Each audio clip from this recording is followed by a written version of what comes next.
On a warm Sunday afternoon in Coeur d'Alene, Idaho, an alarm went out for a brush fire on the west slope of Canfield Mountain. Firefighters rushed to the scene, expecting a routine wildfire containment, but what awaited them was anything but routine. The blaze was a deadly lure, set intentionally to draw these heroes into a trap. As first responders arrived around 2 p.m., gunshots rang out without warning. In an instant, a calm summer day turned into a nightmare. 2 firefighters fell mortally wounded, a third was struck and critically injured, and the surrounding woods echoed with the crack of gunfire. This was, in the words of Kootenai County Sheriff Bob Norris, a total ambush. These firefighters did not have a chance. Smoke rises from forested slopes of Canfield Mountain as the deliberately set wildfire burns, the trap that lured firefighters into an ambush. Investigators would later confirm the unthinkable. The wildfire had been deliberately set to draw in first responders. The suspect, a 20-year-old man named Wes Rowley, had ignited the blaze using a flint striker, preparing an open-air kill zone on the mountain. When the initial fire crew arrived at about 1:21 p.m., they encountered a lone individual, Rowley, and even asked him to move his parked vehicle, unaware that he was the one who started the fire. This brief exchange was the only warning before the attack. Moments later, as the firefighters began tackling the flames, Rowley opened fire on them.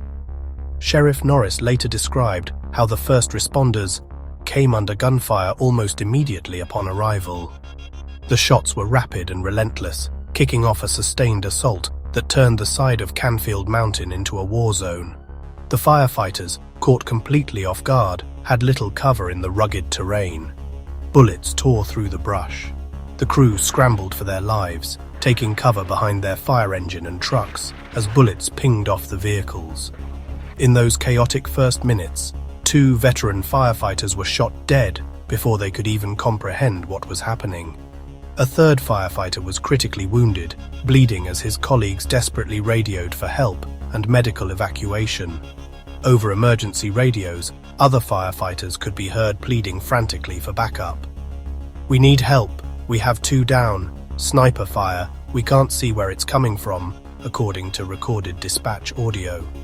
The deliberate ambush of unarmed emergency personnel, people who had come only to help, was something authorities later said they had never witnessed before in their careers. It was an almost cinematic villainy, a calculated plot to lure and execute the very people sworn to protect the community. Almost as soon as they realized they were under attack, Kootenai County Sheriff's deputies and city police officers raced to the scene to assist the pinned-down firefighters. But as law enforcement arrived, they too came under fire from the hidden gunman. Sheriff Norris reported that officers faced sniper fire raining down from the trees above. Rowley had positioned himself high up in the wooded terrain, possibly even perched in a tree, with a commanding view of the only road and trails leading to the fire. He wore camouflage and blended into the dense brush and swirling smoke, effectively vanishing into the landscape he knew so well. From this vantage point, the assailant could pick off his targets at will. Witnesses later described the gunfire as coming from different directions, and initially, responders feared there might be multiple shooters because of how rapidly shots were fired and how difficult it was to pinpoint their origin. The shooter was armed with what Sheriff Norris described as high-powered modern sporting rifles, allowing him to fire rapidly and at long range.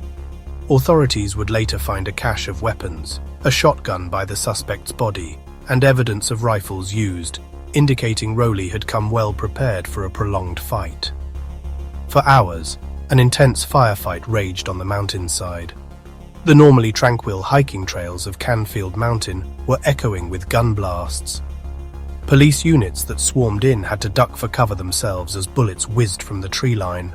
Officers cautiously evacuated injured responders and hikers caught in the area, all while exchanging gunshots with the unseen assailant. What began as a local fire call quickly escalated into a region-wide emergency. Hundreds of law enforcement officers mobilized from city, county, state, and federal agencies to contain the threat. In total, more than 300 officers responded to the scene. SWAT teams in tactical gear, crept through the thick woods, unsure if the shooter was moving or setting up new ambush positions. Armored police vehicles rumbled up the hiking paths. One black Coeur d'Alene police Bearcat armored rescue vehicle was seen carrying a SWAT team into the fray. Overhead, 2 helicopters with police snipers circled the smoke-filled skies, scanning the canopy for any sign of the gunman. The sheriff ordered a shelter in place for all residents in the surrounding neighborhoods, a normally peaceful suburban area now terrified and locked down. Hikers and bikers enjoying the trails that afternoon were swiftly ushered off the mountain by authorities, some mid-route, as the realization sank in that an active sniper was on the loose. A Coeur d'Alene police SWAT armored vehicle at the scene, as law enforcement descended on Canfield Mountain in force after reports of an ambush on firefighters.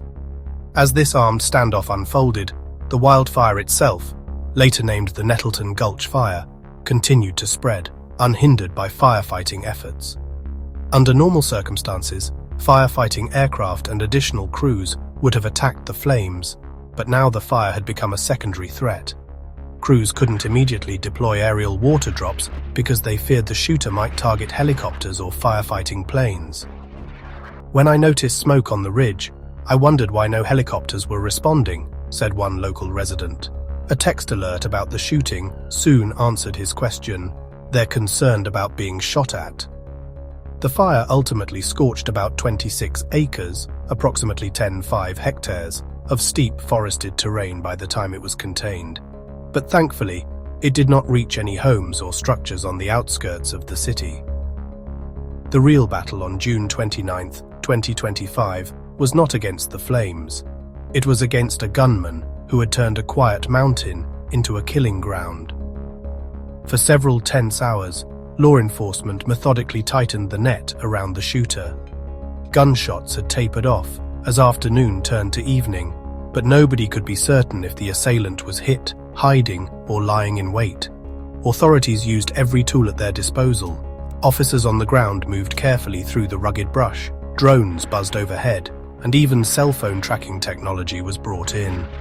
In fact, FBI technical teams helped pinpoint a signal from the suspect's mobile phone, which showed his device remaining static in one spot on the mountain from about 3:16 p.m. onward. This gave police a focused search area amid the smoky, wooded slopes. As daylight waned, a SWAT team finally closed in on the location of the phone signal. At approximately 7:40 p.m., the ordeal reached its conclusion. Officers discovered Wes Rowley lying dead in the woods. A firearm, later confirmed to be a shotgun, was found beside his body. Investigators later determined that Rowley had died by suicide, likely from a self-inflicted gunshot wound, bringing the ambush to an end. It was unclear exactly when or how he had been wounded. Sheriff Norris said there had been an exchange of gunfire with officers during the manhunt, but in the end, the suspect took his own life rather than be captured. SWAT officers gingerly removed his body from the mountain, even as flames from the wildfire still flickered nearby. With the gunman down, the immediate threat was over. The shelter-in-place order was lifted Sunday night, once officials confirmed no further shooters were at large. Finally, firefighters, their hearts heavy with loss, could turn their attention back to extinguishing the brush fire that had been set as bait. In the wake of the ambush, a disturbing and complex portrait of the suspect began to emerge. Wes Rowley, age 20, was identified as the lone assailant behind the attack. A drifter and transient, Rowley had moved to North Idaho in 2024 and was essentially living out of his car in the Coeur d'Alene area. He had bounced between California, Arizona, and Idaho, occasionally staying with relatives, including a grandfather in Oklahoma, but more recently, he'd been camping in the Idaho outdoors and holding down odd jobs. In fact, his family described him as an avid outdoorsman and hiker from an arborist family known for climbing trees. Eerily, Rowley's tree climbing skill was put to lethal use in the ambush. Authorities say he likely climbed into the tree line to fire on the firefighters from above, using the high ground to his advantage. Perhaps the most bewildering aspect of Rowley's background is that he once aspired to be a firefighter himself. Friends and family revealed that Wes had talked about joining the fire service or working in forestry. His grandfather told reporters that he wanted to be a fireman in the forest. He was actually pursuing it. Rowley had even been in contact with a local fire department about a potential job, and there is speculation that he may have been rejected or washed out of the application process. One report noted that he had also twice tried to join the army, like his father before him, but failed to follow through on the requirements. There is a tragic irony in these revelations. The young man who allegedly loved firefighters and respected law enforcement, according to his family, ended up betraying those very ideals in the most violent way imaginable. In personality, Rowley was remembered as a loner with troubling tendencies. A former schoolmate described him as obsessed with guns, noting that he would draw firearms and even swastikas in his notebooks. His grandfather said Wes was highly strung and nervous and had recently become harder to get in touch with. He'd lost his phone and drifted off on his own, not telling family where he was working or living. Importantly, no clear red flags ever indicated he was capable of mass violence. Rowley had only a handful of minor scrapes with local police, 5 very minor interactions for things like trespassing and welfare checks, and no criminal record to speak of. He was not on any watch list, and authorities have ruled out any connection to organized terrorism or extremist groups. At first glance, there was nothing obvious that explained why a seemingly ordinary young man with dreams of firefighting would orchestrate such a heinous act. As the smoke cleared on Canfield Mountain, the city of Coeur d'Alene was left reeling from the loss of 2 of its own. The firefighters who made the ultimate sacrifice that day were highly respected veterans of the local fire services. John Morrison, 52, was a battalion chief with the Coeur d'Alene City Fire Department, with over 28 years of service to the community.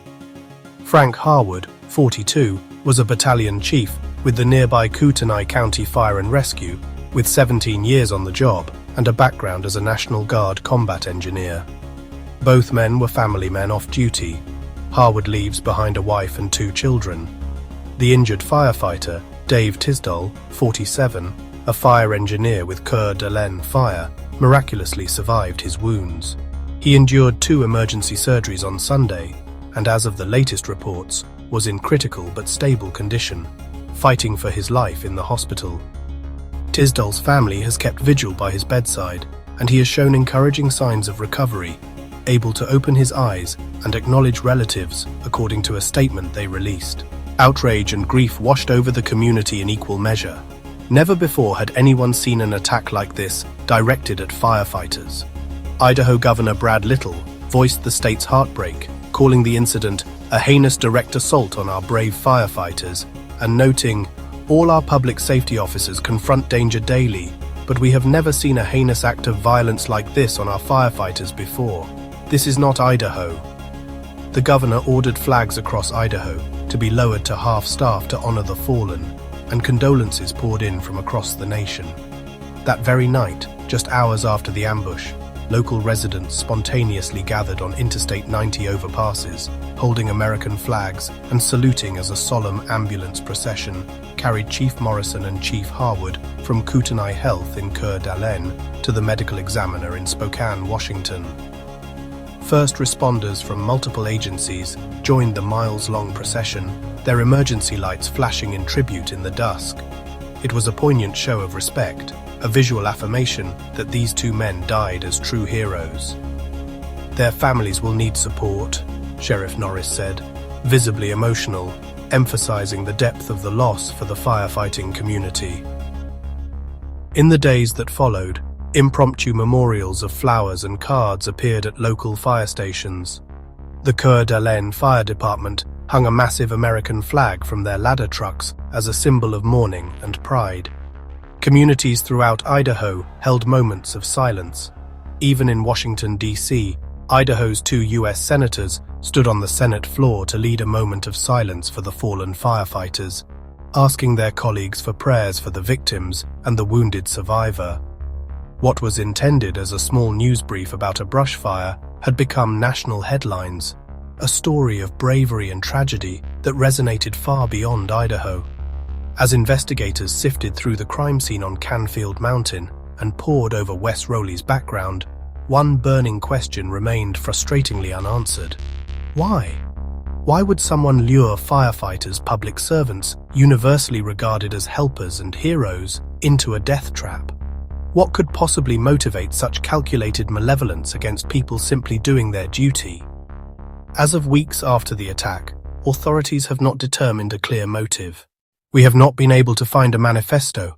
A motive is still unknown," Sheriff Norris told reporters, summarizing the perplexing state of the investigation. A thorough search of Rowley's vehicle and belongings turned up no explanatory journal or note. His digital footprint, including social media and an Instagram story investigators displayed at a press conference, offered no clear ideological or personal grievance that would explain mass murder. By all accounts, it appears Rowley acted alone and kept his dark plans to himself. Police have also stated they found no links to extremist groups or domestic terrorism in his past, and the FBI has not indicated any broader conspiracy at play. Several theories have been considered. One focuses on Rowley's apparent failure to achieve his dream of becoming a firefighter. Did a rejection or perceived slight from the fire community spur a vengeful rage? His grandfather mused whether he got rejected or something in a job pursuit. However, local fire departments said they had no record of any formal job application from Rowley, and nothing about his interactions with them raised alarm. Another theory wonders about mental health. Had the young man experienced a crisis or a break from reality in the weeks leading up to the incident? Friends noted he had become more isolated, yet no one reported any threats or alarming behavior that might have foretold violence. It's a chilling possibility that we may never fully know what drove Rowley to evil. His own family issued a statement expressing shock and sorrow, saying, "We do not understand why this happened or how this came about," and extending condolences to the victims' families. That anguished sentiment is shared by the entire community. The Coeur d'Alene firefighter ambush of June 29, 2025, stands as one of the most shocking attacks on first responders in American history, a nightmare scenario that turned a basic duty into a deadly trap. The calculated planning of the incident, the use of a wildfire as bait, and the complete lack of an obvious motive combined to make this tragedy especially haunting. In a matter of minutes, a young man's inexplicable actions stole the lives of 2 brave firefighters and left a third severely wounded, while putting an entire community under siege. And yet, amid the horror, there were stories of remarkable heroism. The firefighters who gave their lives trying to protect others, the wounded firefighter who survived against the odds, the police officers and deputies who rushed into the line of fire to pull their fallen comrades to safety and stop a killer. Investigators continue to comb through evidence, hoping to piece together the puzzle of why this ambush happened, but they may ultimately find little more than the conclusion Sheriff Norris already shared with the public. Some crimes have no sensible explanation. Why he chose this place, why he chose this target, I don't know, Norris admitted of the shooter's mind, encapsulating the community's bewilderment.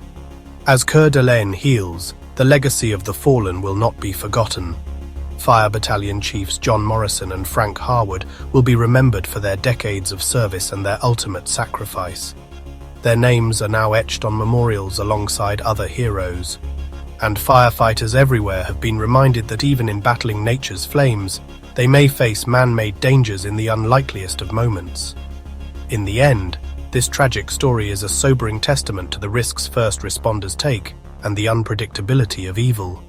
It underscores why society calls them heroes, because even in the face of an ambush, they do not hesitate to answer the call. Coeur d'Alene's fire and police departments answered that call on June 29th with courage and selflessness. This chilling and cinematic ambush will be studied by law enforcement for its brazen tactics, but it will also be remembered by the public as a day when ordinary men became unwitting targets simply for doing their jobs. And through that remembrance, the hope is that such a tragedy never occurs again. The mountainside has grown quiet again, the wildfire's smoke has long cleared, but the community's grief and its resolve to support its protectors burns stronger than ever. Sources: authorities' press briefings and news reports, Reuters, Associated Press, Idaho, Capital Sun, The Independent, Al Jazeera, ABC News, were used to compile this factual account. All evidence indicates that this was an isolated, senseless attack, a true ambush on unarmed emergency personnel with no clear reason, making it one of the most disturbing crimes Idaho has ever witnessed.